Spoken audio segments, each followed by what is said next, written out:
Ó pessoal, hoje eu tô com esse caso desse motor deslizante Gater da Pecinin.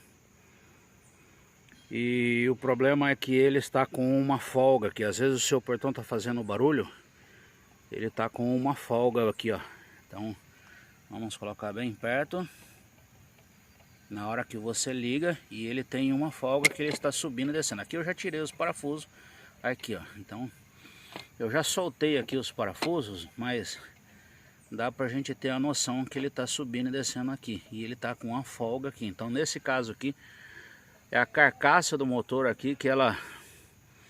A carenagem, que chama-se aranha, na hora que você for comprar, a carenagem do motor aqui, que ela desgastou aqui.